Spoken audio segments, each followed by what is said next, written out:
This is Business Weekend with Ross Greenwood.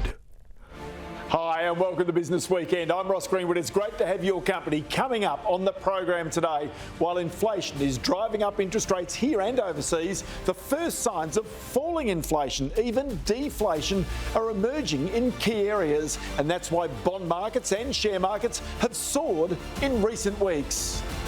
We've certainly seen some weakness emerging across a lot of commodity markets through July, and that's across soft and hard commodities. Now, this week coming, Australia's biggest companies start reporting their profits and their outlooks. But there's something else they'll have to confess: the impact of climate on the value of their assets. It could create some rude shocks. We can achieve that same sort of global consistency in the sustainability standard space. Now, think about all those people still working from home. Are they more productive or less? Well, our national productivity has slumped in the past 5 years as more of us work in the services industries. Productivity Commissioner Chair Michael Brennan is on our program this morning. And so thinking a bit differently about productivity growth, I think, is the first step, and that's what we're trying to convey today in this report. Plus, the new head of the Engineers Association, the former boss of Infrastructure Australia, Romilly Madju, is with us today. So all of that and more right here on Business Weekend. But look, let's start the program with inflation. In the UK was this week tipped to peak at 14%. In America, more than 10%. This is driving up prices and interest rates and threatening an economic downturn. Now, this rise in energy prices has exacerbated the fall in real incomes and so led to another significant deterioration in the outlook for activity in the UK and in the rest of Europe. GDP growth in the UK has slowed and the economy is now forecast to enter recession later this year. Well, here on Friday, the Reserve Bank said inflation will this year peak at 7.8%, then start to fall. But here's the surprise. Despite everything you're hearing, inflation right now is most likely going down, not up. That's why the outlook for interest rate rises has been tempered and why stock markets have rallied in recent weeks. Edward Boyd goes in search of those price falls. In May this year, wheat prices peaked at $1,272 a bushel. Now it's $786 a bushel. In other words, 38% cheaper. The price of corn in May was $813 a bushel. Now it's $606. That's down 25%. And oil in March was $120 a barrel. Today, it's around $89. That's down 26%. And all of that equals deflation, not the inflation that we're all getting used to. We've certainly seen some weakness emerging across a lot of commodity markets through July, and that's across soft and hard commodities. But of course, you've got to then take into consideration what does that actually mean. I mean, for a lot of these commodities, they are coming off near record levels or record levels, so it's off a high base. Which means that just as supermarkets and retailers are getting customers used to the idea of higher prices, everybody might have to change tack again. The UN Food and Agriculture Organization says global food prices peaked in March, a few weeks after Russia invaded Ukraine. And this week, the sight of the first Ukraine shipment of wheat gives hope the inflation crisis will eventually abate. In this context is when the war in Ukraine happens. And what this means is that the situation is exacerbated even more. Why? Because Ukraine and Russian Federation represent around 30% of the exports of cereals. The most recent food price data from the Food and Agriculture Organization shows June was the third straight month of price declines. Vegetable oils, cereals and sugar decreased in price, while dairy and meat prices jumped. Here in Australia, though, East Coast floods destroyed crops and reduced the supply of fruit and vegetables. Beans, iceberg, sweet corn, strawberries, basil, some of the real high lines at the moment. But as the floods ease, more crops are being planted and the supply is starting to return. Yeah, we're expecting a decrease on some of those lines as it warms up and are planted as well. The floods have also saturated the land, improving growing conditions, resulting in animal feed regrowing in paddocks. From what I've heard, because of the floods, it has impacted a little bit, but the fact that now those areas that were in drought have received their obviously their water intake. So now the animals will be held back. They'll be able to produce more. So I think within the next 12 months we'll see an influx of a lot of produce. Therefore, prices will start to come down. Inflation in Australia jumped to 6.1% in the year to June. Both Treasury and the Reserve Bank expect it to peak at nearly 8% by December. Fuel prices jumped 32.1% in the past year, while the cost of building new dwellings was up 20.3%. Vegetables increased 7.3%, and fruit prices jumped 3.7%. But with oil now below $90 a barrel, building materials like timber coming off in price, and the growing season improving in Australia, our economy is also seeing signs of deflation. You look at across the key agricultural commodity markets, there's certainly been weakness right through July. And in fact, a lot of the price gains that we saw when the Ukraine war started, we saw a lot of those price gains have actually been eroded. But again, it comes back to the simple point that even with those correction in prices, they are still very high food prices that are in the system. And it's going to take a sustained period of lower commodity prices before it starts to feed through to consumer. Select Fresh Providores supplies fruit and vegetables for cruise ships, and Stephen's customers have been adapting their orders depending on the price. They obviously are concerned. They're looking for alternatives for a lot of their lines. I mean, they've got other things have gone up for them, such as their insurances, fuel, tolls especially. So they're looking at other lines that they can leverage off to supplement with their meals. Stephen's team buy fruit and veg every day of the week, and he says the prices change constantly. Daily, basically. We can get a box of tomatoes at 49, and the next day they could be 70. It just depends on what happens in the market and what everyone's buying at the time. Ratings agency Fitch says grain prices for wheat, corn, rice and soybeans have all fallen across the world. Fitch says daily commodity price trends suggest the FAO's food price index will fall again in July.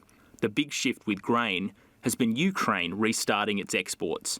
Yeah, so the war in Ukraine clearly created a supply shock for food and energy because of how important that region is in terms of supplying the global market. And certainly there's been some positive signs with the opening up of trade, and that will certainly help. But it's about, the sustainability of that trade flow and how long that lasts and what that sort of means for the broader global market balance. But it's certainly a step in the right direction.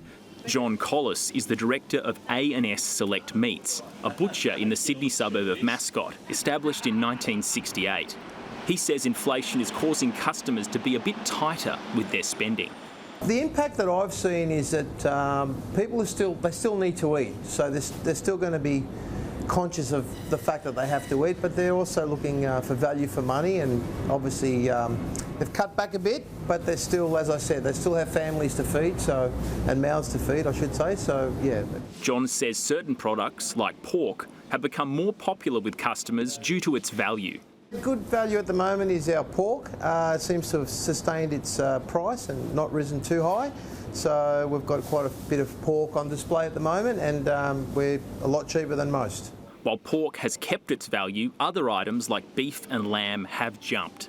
Look, beef has gone up a little bit. Now we're starting to see it come back a fair bit. So it's sustained. It's high. It's very high, but it's still coming back. Rump steak, T-bone, your popular cuts, New York sirloin, they're all very popular, and we're obviously half price to most, all grass-fed meat. And lamb has also sustained its price, and very, very competitive prices. While inflation is expected to peak in December, there are already signs that parts of the CPI basket are coming down in price, and consumers are tweaking their spending habits accordingly. There's clearly some early signs that consumers are trading down and looking to tighten their belts, but the full impact really won't be known until, over the next 12 months. And of course, that'll mean different things to different food categories, but trading down can clearly, obviously mean, consumers are on the hunt for bulk buys. They look to the private label offerings. They maybe look to, shop at discounters a bit more versus the traditional retailers. So there's all those sorts of trading down behaviours that we'll be watching, but we don't really know the impact just yet because we haven't yet passed sort of peak inflation. Well, that inflation story clearly plays straight into the future of interest rates. And this week, the Reserve Bank raised rates by another 0.5%, with obviously more to come. But the Reserve Bank's own performance is under review, and the quality of its forecasts are under question. Earlier this week, I caught up with Danielle Wood, Chief Executive of the Grattan Institute and one of the signatories of noted economists who called for the review of the Reserve Bank. I absolutely think that coordination between monetary policy and fiscal policy is a really important question for the review. As you say, we do not want those major policy levers pushing in different directions. Look, and I think, Jim Chalmers is certainly cognizant of that. If you listen to his economic statement from last week, he was clearly sending that message that the government understands that it needs to be kind of pulling back at this point in time so as to not add to the challenge that the RBA faces bringing inflation under control. But the question for the review is that kind of long-term question of how do you actually make sure that these mechanisms work together over time, not just in a challenging period for inflation, but also in periods when inflation is low and the Reserve Bank doesn't have room to move. What's the role for fiscal policy in coming in there to stimulate the economy when you're in that different state of the world? So this is, I think, one of the core questions that macroeconomics has to be grappling with right now, and I'm really delighted to see it front and centre in the RBA review. Yeah, but Danielle, at the Grattan Institute, you're all about calling out behaviour or, sort of things that might be adverse to Australia's interests. And one of those things is quite clearly the politics of this. If there are politics where a government wishes to get re-elected, it very well might be spending in ways that might not be coordinating with the efforts of the Reserve Bank. And we've seen that happen so many times in the past. And while you've got an independent Reserve Bank board, it's clearly a situation where it will act according to its own sort of agenda and its own view of the economy at that time. Look, that's right. And I'm actually doing some work on pork barrelling right now, Ross. So you're absolutely right. We do see often a kind of political imperative overlaid when government is making spending decisions. What we want, obviously, is them to be making those decisions in the best interests of Australians, and that includes taking into account the macroeconomic environment in which they're operating. So certainly I would like to see a lot better checks and balances around areas of government spending, including grants and infrastructure, as well as this kind of question of coordination, which is really what the review is going to be looking at. OK, so on a parallel subject, you talk about pork barrelling there, but closely aligned to that is political appointments. And clearly, John Barilaro, the former Deputy Premier of New South Wales, has been in the news, and his now aborted position to be the Trade Commissioner for New South Wales in New York. But your research has shown that 1 in 5 Canberra appointments goes to political allies. So it shows that type of, if you like, behaviour is alive and well, not just at a state level, but a federal level as well. Exactly right. And it's, the John Barilaro one hits the headlines, and occasionally we see these reported in the news, but largely these are kind of going under the radar. And they matter. The sorts of organisations that we're talking about are, ones that make really important decisions in the economy. So the corporate regulators, the ACCC, the Productivity Commission, they're sitting on the boards of government business enterprises like Australia Post, major cultural institutions like the War Memorial. So, stacking these with political mates has a lot of ramifications, and would really like to see better processes to make sure that these positions are being awarded on merit rather than mateship. But isn't there also a situation where even now in the review of the Reserve Bank that we're talking about, there are interest groups right now pushing to maybe have union leaders on the Reserve Bank board, or to have a broader spread of interest sitting on that Reserve Bank board, giving some view about the economy and therefore the settings of interest rates? Yeah, it's a really tricky one. So certainly the Reserve Bank board structure is part of the review. It's very clearly on the table. Australia does look quite different when we look around the world compared to other central banks, in that we do have quite a number of representatives from business. I think business perspectives are useful when it comes to the setting of interest rates, but it's about the relative balance. Some have argued we should have some more experts on there, people that are kind of deep in understanding macroeconomics and the literature that can, actively test the governor and the RBA staff when making decisions. Others have argued that you should have, as you said, union representatives, which would bring a different perspective. So all of that is up for grabs in the review. I don't have a strong view on that, but I think at the moment we do look a little out of whack. So restoring some of that balance closer to what we see overseas, I think, is probably the right answer.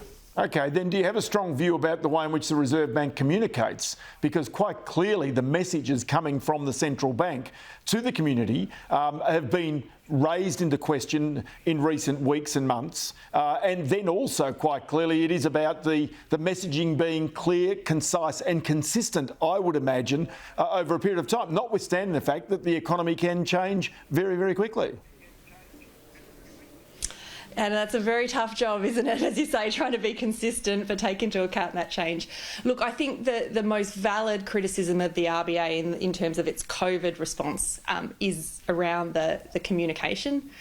Certainly, I think that message that people heard, which was that we were highly unlikely to shift rates until 2024 at the earliest, turned out not to be correct. So I think the Reserve Bank should focus more on the kind of conditional statements. If X happens in the economy, then we will need to increase rates. That's going to hold it on much stronger ground. So there are many dimensions to communication. There's the clarity that we were talking about there. There's a question of how much communication we get from the Reserve Bank.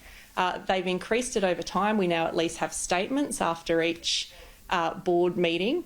But things like media conferences are relatively new, and so there's questions about should we be hearing more from the governor and the rest of the board to help inform people understand what the bank's actually thinking when it's making its decisions. Many thanks for your time today. Thank you for having me, Ross. 5 years ago, the Productivity Commission challenged all Australians, including politicians and business leaders, to shift the dial. But now that time has passed, and what's clear is that the dial has barely shifted. In fact, Australia is going backwards in terms of productivity improvement. So what can be done in the decades ahead? After releasing its interim report, now called The Key to Prosperity, I caught up with the chairman of the Productivity Commission, Michael Brennan. Well, I remain an optimist, Ross, and thanks very much for having me here. In many ways, it's maybe less about what's happened over the last 5 years and to some extent about stepping back and looking at the situation that the Australian economy confronts today as we look forward to the 21st century compared to what the 20th century was like.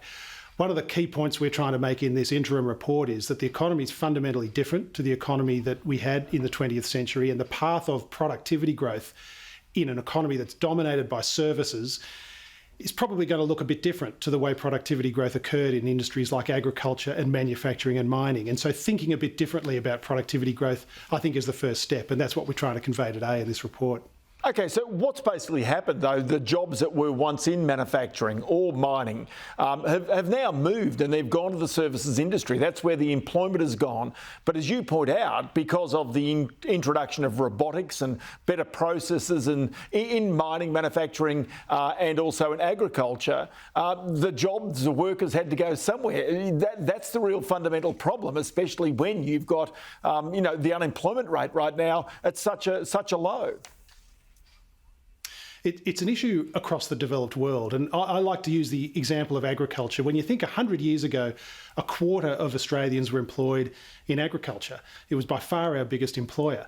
And over the course of the 20th century, we went from 25% of the workforce in agriculture to less than 5%, but producing vastly more food and fibre. That's the story of productivity growth in that sector. It was utterly transformed, and it was transformed by bringing in capital to replace labour, tractors, harvesters, and the application of science in terms of better fertiliser, better crops. But the question we now confront is, as that labour has been freed up and similar stories occurred in manufacturing and mining to an extent, and that labour's gone into the service sectors, it's a little harder to see how you drive that sort of large-scale productivity improvement in service sectors. Are we going to see in health or education that wholesale replacement of labour with capital? Probably not. So we might need to think a bit differently about how is technology going to be used in the future to drive productivity growth in those sorts of industries. And it's a little bit of a mental leap, and we might just want to think a bit about public policy and what role it plays there as well. Because that services industry is such a broad thing and it goes everywhere from the hospitality and entertainment industry all the way through to legal services and accounting services and so forth, it is such a broad area, and so it's not one or two or half a dozen changes that can be made. It's many thousands of changes that need to be made to drive that productivity. So it's actually going to be done at an individual, at a corporate level, as distinct from government coming down from on high and saying this is the way we'll improve productivity. I think that's absolutely right, and it may look different in different sectors. You're right, it's a very varied, heterogeneous set of industries. The service sectors is everything from health and education, which are publicly funded, through to business services, accounting, IT, legal, right through to the caring sectors, the areas like aged care and disability. And they're each going to have a productivity journey that looks a bit different. And in many cases, it will be that sort of on-the-ground activity by individual businesses, workers within those businesses, just thinking about how is it that we find different ways of doing our job, different ways of organising ourselves to do things a little bit better. And better can mean a lot of things. It might mean cheaper, but it might also mean a high quality service. And I think increasingly as we go forward, productivity growth might manifest as much in improved quality as it does in lower cost, as it did in the past. Okay, but then there's another aspect of if you do improve the quality. Is there any model elsewhere in the world where there's been a good example of where productivity has improved in the services sector, which has meant that the overall productivity of a community has also improved? Well, there are a lot of service sectors where quality does improve. I mean, health would be the most obvious example. We can do all sorts of things in health in terms of expanding people's lives, improving their quality of life. We've addressed infant mortality, deaths in childbirth, all manner of things. None of that has made health cheaper. It's made health better. So there is a dividend to the community and there is a productivity gain in all that, but it hasn't really alleviated the fiscal challenge for governments. And I think one of the challenges in an area like health is whether we can have the same sort of innovation that we've applied to things like pharmaceuticals and medical devices to the actual service of health, whether we can find new ways to deliver the actual interaction between clinicians and patients, new ways of involving consumers in their healthcare that could further improve quality and to some extent reduce cost. Okay, so one thing that you have in this report noted, and it's really interesting, and that is the correlation between productivity improvements and the improvements in real wages. In fact, some 80% of national income growth in the past 30 years has been accounted for by productivity improvement. That's right. Over the long run, it's kind of everything when it comes to real wages growth. The link between real wages and productivity growth can ebb and flow a little bit at the margins, but ultimately productivity growth is the bedrock, the foundation of improvements in living standards, and that's what comes through in real wages. So in the long run, living standards, real wages, it all comes back to productivity. And do you think through this COVID period where there's been some changes in processes and even in some laws, that has actually improved productivity in Australia, that maybe some practices and approvals, things that have been done differently during that period of time, have actually given us some lessons as to how we can accept and adopt change for the better and the way in which we actually go through some of these daily processes? I think absolutely. I think in two key ways. One is on the regulatory front for a range of regulatory controls that we had in 2019 that were relaxed in the course of 2020. I think we've learnt a lot from that. So various jurisdictions relaxed things like the delivery time for groceries. They relaxed some planning laws. There was some relaxation of employment law. And in many ways, I think we've learnt that we can perhaps live with some lighter regulation in a couple of those areas. The other big thing that's happened during COVID, of course, is the uptake of digital technologies by business, by individuals, the most obvious being remote work, working from home. That'll continue, I don't doubt, and has some way to run. But the uptake of online commerce, the adoption of telehealth, I think a range of online education, a range of areas where we perhaps learnt a bit about how we might adopt a digital technology to improve productivity, to reduce some cost, to improve some quality, and to often provide a bit of choice and accessibility for people. So there's a lot to be optimistic about, I think, and perhaps that's the silver lining coming out of the COVID pandemic. And as always, it's about adopting change and accepting change, I think, on the way through. Michael Brennan, Chair of the Productivity Commission, good to have you in the program today. Thank you very much, Ross. Coming up on Business Weekend, the former head of Infrastructure Australia, Romilly Mathew, now Chief Executive of the Engineers Association. We're going to find out what most urgently needs to be built in Australia. Thanks for being with us here on Business Weekend. Until last week, Romilly Mathew was Chief Executive of the government's key infrastructure agency, Infrastructure Australia. She now has a new gig as Chief Executive of Engineers Australia. Now, the parallels should not be missed. It's all about building Australia's future. So I started off by asking her about the key priorities that she sees right now. This is a really exciting time for the engineers when you think about where we are coming off the back of 2.5 years of COVID and the amazing infrastructure spend that the government had used as stimulus. And we are reliant, as you said, on engineers to do that. So when we look at the infrastructure priority list, it is around ensuring that we have the transport that we need. When we're looking at water and water infrastructure, we've dealt with extreme weather events in the last couple of years. And so, you know, the importance of water and water security for our community. And the next one, obviously, is the energy transition and the impacts of climate change. Everything I'm just talking about now, all reliant on engineers. It's the engineers that come up with the solutions that we need for these big projects. And then the other one is around waste. I mean, look at the circular economy and look, you know, how far we've come when we look at waste and how we reuse our waste. So it's a really exciting time for me because I was involved in developing the infrastructure priority list for the last 3.5 years, and now it's really on the other side of the execution of that list. Okay, so let's go all the way back and start with the change in behaviour as a result of people now working from home. So does that mean that the priority that was on transport, urban transport, regional transport, that might have lifted as a result of more people working from home and therefore putting less pressure, in particular, on urban transit systems? So this is a really interesting point. Pre-COVID, we already had a huge population growth, everyone knew, and we did have a backlog in infrastructure. So the projects that are in train now, we still need, irrespective of people working from home.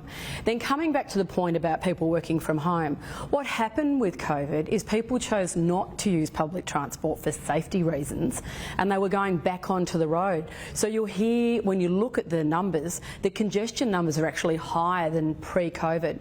So the aim is really finding that middle ground about getting people back onto public transport and alleviating our roads. Another point is, there's 2 points which are really important. We had this regional migration. So all of a sudden, before we'd been really shining a light on our urban areas, now it's like, do the regions have the infrastructure they need for their growing populations? So there has been an increase in focusing on our regional areas. And the other one that's really interesting that came out of COVID is we were very water, energy and transport focused pre-COVID. Now it's telecommunications, digital data.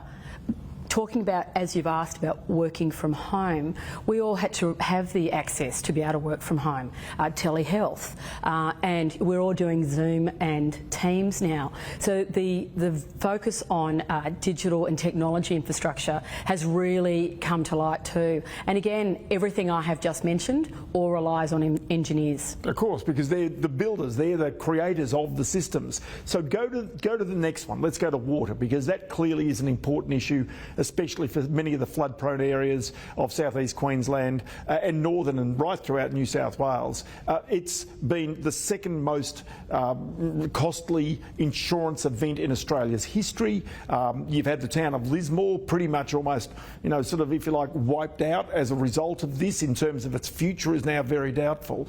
The question is, it's all about mitigation. That's all engineering. That's building levees. That's protecting communities. That's what it's all about. But the question is, again, where does that sit on that priority list? So flood mitigation is really important, as well as erosion that we're seeing down on our coasts. Where it's sat on the priority list, both of them very, very important. There are priorities on, now flood mitigation is important because it then impacts transport systems. We've just got to look at what's happened in Western Sydney. It's not just one, it's part of a system. So when you have floods, all of a sudden the productivity of that community is reduced. We have problems around accessing public transport. If we think about bushfires as well, when we're thinking about extreme weather events, we had telecommunications issues as well. So what we need to do as a society, all relying on engineers as well, is taking the impacts of climate change into account when we're either upgrading an asset or we're building a new asset. And this is where, when we look at the infrastructure priority list, it's crucially important because we're not necessarily seeing the impacts of climate change being considered right up the front end when we're planning these major projects. And then we rely on engineers when it comes to that. But sometimes governments they want things done quickly, and they're focusing on other areas. It could be congestion or accessibility. We have to take the impacts of climate change, such as flood mitigation, into account. Okay, so does that raise questions about the level of population that Australia's urban areas, but also our regional areas, can cope with? If you're putting people in harm's way, you've got to perhaps curtail population growth into the future, or you've got to mitigate properly before you populate those areas. I think when we're talking about population, it's really about where the best place for people to be. We're going to always have population growth, and if we have a discussion around limiting population, that just opens up a whole raft of other challenges and debates that we will have. But what we need to identify when it comes to planning is putting the people in the right locations that can cope with population. They have access to water, they have access to energy, they have access to transport, and they're not being impacted by climate change, whether that's floods, bushfires or extreme weather events. So it's finding the balance of where we should be putting, growing our areas, whether that's in urban areas or regional areas. Okay, so then are there issues that you consider that maybe some parts of Australia that have been flooded 2, 3, 4 times over the past 18 months, that the population needs to be picked up and moved somewhere else, somewhere that's safer, that we leave the ghost towns in the past? Just as I can remember when I was a kid, there were ghost towns that were left, like the town of Eildon in Victoria, when they built the dam in Eildon. I mean, I'm just wondering whether that is a part of the future. Looking at places such as Lismore and whether you should rebuild there, I think we need to firstly have a conversation with the community. It is their home, they've lived there for generations and generations, and there are ways that you can rebuild that take flood mitigation into account. That's the first thing. But that's engineering, and that's also a cost, right? That's exactly right. A conversation about cost. But that cost is going to happen. Yes. Rebuilding Lismore is going to happen. So aren't we best to take that into account right up front and build it back better than build it back the same? The second point is there may be some areas in Lismore that should be shifted in a different location to Lismore. We've seen that in places such as Christchurch when we think about the earthquake. There are areas that are zones in Christchurch that will not be rebuilt on. And we need to have these conversations, but you always have to bring the community into those conversations because they feel like, it's their home. So it is how you rebuild, not just their homes, but the infrastructure around them. So it does, when we have these extreme weather events, it deals with it in better ways, but also is going to have discussions of whether it's floods or bushfires of some locations. Romilly Madgew, always good to chat to you. Many thanks for your time. Thank you very much, and I appreciate the opportunity. Now, one of the priorities for Australia right now, clearly, is energy and getting enough of it in the right place at the right time. Earlier this week, the competition regulator, the ACCC, warned there will be a serious shortage of gas supplies, around 10% of demand next year. It raises serious questions about whether the government will need to pull a so-called gas trigger to divert supplies destined for overseas into the local market. Earlier this week, I caught up with the ACCC chair, Gina Cass-Gottlieb, about this report, and here's just a little of what she says about how that gas shortfall will be filled. Exporters have not behaved in accordance with the spirit of the heads of agreement that they entered into with the government in 2021. That heads of agreement had the commitment to first supply uncontracted gas to the domestic market, and that has not occurred. Which makes the work that Squadron Energy is doing to build a gas import terminal at Wollongong's Port Kembla a high priority. Squadron is a part of Andrew and Nicola Forrest's private company, Tatarang. Its recently appointed chief executive is Eva Hanley, who I caught up with earlier this week.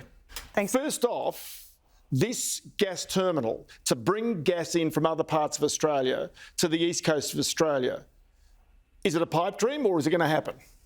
It's certainly not a pipe dream, Ross. We're well and truly in construction mode, and the construction of the terminal will be finished by December next year. By December next year? Correct. But then the shortfall is going to be in winter next year. So is there any chance you can actually speed this project up to get the gas supplies into the East Coast next year to avert the shortage that Gina Cass-Gottlieb was talking about? When the ACCC report came out, that's exactly what I thought. So we've got a team looking at whether we can bring construction forward to complete the terminal by June next year. We have the vessel already, so that will be potentially available as well. And we're just keen to hear from stakeholders whether that's a worthwhile endeavour. OK, so let's just explain for people how this project would work. So it might be gas from Queensland, say, for example, it'd be pretty typical, from Gladstone, would come down the east coast to this terminal. Now, we should point out that this is liquefied natural gas, just as Korean customers, Chinese customers, Japanese customers would buy from Queensland, except effectively we'd be buying this on the east coast. How do you turn that liquefied natural gas back into ordinary gas that can be used by business and be used by households? So you're right. Ideally, the gas comes from Queensland into New South Wales.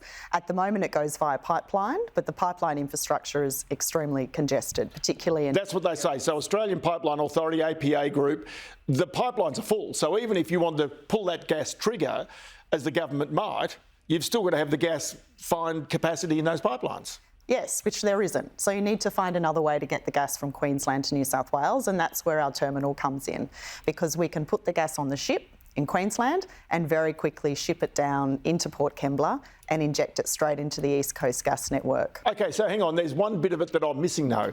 There's got to be a way in which you convert that liquefied natural gas back into actual gas. So that means there's a vessel, and I know many countries around the world now have vessels that degasify, as they say, or create the gas. Have you got one of those vessels? We do. We've secured a vessel called the Hogue Galleon, and that's a floating storage regasification unit, so called FSRU.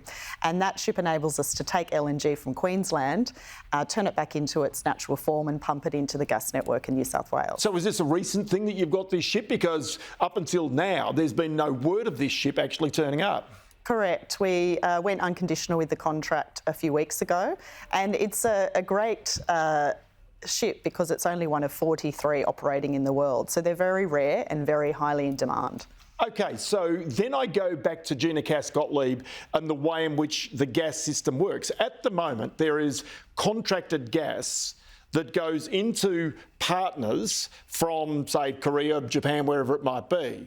Then there's uncontracted gas. And what she was talking about is the problem of uncontracted gas not coming back to Australia, but going into those parts. Would you be buying contracted gas or uncontracted gas? We would be buying uncontracted gas, and we're hoping to enter into commercial discussions with the big LNG producers in Queensland to ensure that some of that additional gas is able to be provided into the domestic market, but de-linked to LNG prices, so that Australians are paying fair price for their gas. So how does that work? Because surely all of those prices are at international parity prices now, so you'd simply be paying the market price, because why would I, as a gas producer in Queensland, want to sell you the gas cheap when I could put it into the global markets and sell it for a more expensive price? Yes, that's right, and that's the same issue that we have with the gas coming through the pipeline. So the first thing to overcome is that there needs to be gas coming into the domestic market. The second one is to enable it to not only come by pipeline, but to come by ship at the same price. So what you do is effectively create competition in the transport part. So I understand that, but do you need the government to pull that gas trigger, the controversial gas trigger, to ensure that the gas supplies would come to you to be able to be put onto that ship? Yes, at this point we haven't had any agreement from the gas producers, so I'm hopeful that we will, but if we can't, the trigger is obviously a very clear mechanism. All right, so then we get the ship that comes down the east coast of Australia from Queensland, you've got the gas, you've turned that into gas. It's now able to go into the East Coast network to take pressure off the prices, to create supply. Who do you sell it to? Great question, Ross. Ideally, we'd sell it to the three gentailers, so Origin, AGL and Energy Australia. Yep. They have large contracted customers and our understanding at this point is that they don't need any more gas. Oh, hang on, I thought there was a gas shortage. Well, you think so. So what we're trying to do is look at other options. So we need to sell the gas to somebody. We've got two options then. We either sell it directly to customers, so commercial industrial manufacturers, and we're looking at that now. And the other option is that someone intervenes, like AEMO, the market operator, to procure gas on behalf of the whole gas network. So in other words, AEMO says there's a gas shortage, we need more gas, we'll buy that gas, put it into the system to take pressure off the prices. Yes. But the three big gentailers that you talked about, Origin, Energy Australia and AGL, they're not going to be happy about that because clearly that could squeeze their profit margins. Well, my focus is on making sure that New South Wales has enough gas in the supply system. And our terminal can provide 75% of the gas that New South Wales needs. So it more than covers the shortfall. In fact, it's double what the shortfall is. And so does that take pressure off prices and supply issues in Victoria and also in South Australia? You're right. So at the moment, we get most of our gas in New South Wales from Queensland via pipeline and Victoria via pipeline. Ideally, what we want is to stop needing Victorian gas. So New South Wales should be independent from both states, and by having this terminal up and running, it means we don't need gas to come from Victoria. In fact, we can pipe it down the other way, so they benefit as well. I've got to say, Eva, there's one small thing about this. I'm still wrapping my head around the fact that you could get gas into Port Kembla next year, but though there's a gas shortage, the people who would otherwise buy it off you are saying we don't need your gas. I find that really gobsmacking. It's an interesting market dynamic, Ross. It's going to be interesting to see what AEMO does as well. Yes. Eva Hanley, many thanks for your time. Thank you very much. Coming up after the break, we explain why new international standards mean companies will have to come clean and possibly write down the value of assets that could be affected by climate change. It also has the potential to expose the companies that are greenwashing. Thanks for your company. Last year here on Business Weekend, we explained massive impending changes to accounting standards that incorporate sustainability reporting, including climate risk. For some public companies, especially heavy carbon emitters, it could mean being forced to significantly write down the value of their key assets. Any changes, of course, will be the subject of intense debate, especially about which assets are most vulnerable and therefore need to be written down the most. Now, 20 peak Australian professional, industry and investor bodies have come together to prepare a joint submission for the International Sustainability Standards Board.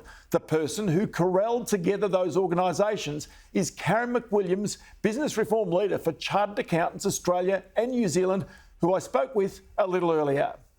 Karen, you and I spoke in November last year about exactly this issue. Clearly, a lot of work has been done to get all of these organisations together to at least agree on the submission that will go to that International Standards Board. Yeah, so we've, I guess since we spoke, the International Sustainability Standards Board has put out 2 exposure drafts looking at general sustainability standards and also specifically disclosures around climate risk. And I suppose we then spoke together thinking that we would have more impact if we could bring together the voices of the preparers, the professionals and also the users. And if we could all agree on what our feedback was on these draft standards, then that would be far more compelling to the standard setters and the regulators, I guess both internationally and domestically. exactly. Okay, so just explain to where it's gone to since we last spoke. Is it a situation now where more Australian companies, because we're in a reporting season now, are going to make allowances or assume risks on assets? And I mean, some of the big ones that we've seen quite clearly are some of the big power generators here in Australia with coal-fired power stations, and there's been controversy about the value of their assets now and in the future and their ability to attract capital. And so what I think we've definitely seen in the last few years is definitely an increase in Australian companies, particularly the listed ones at the larger end of town, disclosing in line with the Task Force for Climate-Related Financial Disclosures, the TCFD. And the draft standard that's come out of the ISSB on climate is based around the TCFD. So there's a lot of alignment there. So we've certainly seen that, and we probably expect to see an increase again in this reporting season of more entities both reporting in line with the TCFD, but I guess also probably those who are already doing it, probably enhancing their disclosures and building them out. So what we've seen, though, quite clearly, is a lot of companies embrace, say, some sort of net zero by 2030, net zero by 2040, whatever it might be. A lot of companies have already started down that path. Do these standards also say anything about greenwashing? Does it make it more difficult for companies to make these claims and then not back them up by action? I think, look, it will bring some credibility and some comparability to the climate disclosures. It's particularly focused on risks and opportunities. It includes things like scenario analysis and also metrics and targets. So I think it will provide some of that basis for companies to, I guess, say whether their commitments are going to stack up, and also for investors to say, OK, this is the impact that climate is going to have on your strategy, and how are you adapting that to deal with, I guess, your commitment to net zero, and what are you changing? So whilst it isn't necessarily going to totally match the two up, I think it will provide that basis to enable better disclosure and better comparability. Because then it also gives investors and bankers and employees and others an ability to look at a company to see what action they might be taking, to see whether they're having to mitigate or whether they can actually change behaviour inside that organisation. Some of this stuff can cost because, again, investors are going to have to weigh that up along the line as well, aren't they? Yeah, exactly. And we're certainly seeing investors taking a strong interest in wanting this information, wanting comparability and consistency in the information from companies. And as you say, the other thing we're going to see is because banks and insurers and other companies are looking at their own disclosures, that then flows through the value chain. So they're actually going to need to we're going to need to see disclosures, or at least emissions reporting from other companies, perhaps smaller, who are part of that value chain, to actually inform the disclosures of the larger companies. Karen McWilliams, always good to have you in the program. From Chartered Accountants Australia and New Zealand, many thanks for your time. No worries, thank you.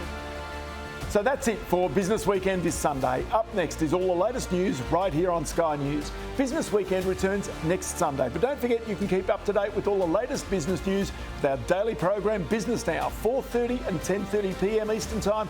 You'll also find the program and plenty more on our website, skynews.com.au. Thanks for your company. I'm Ross Greenwood. We'll see you next week.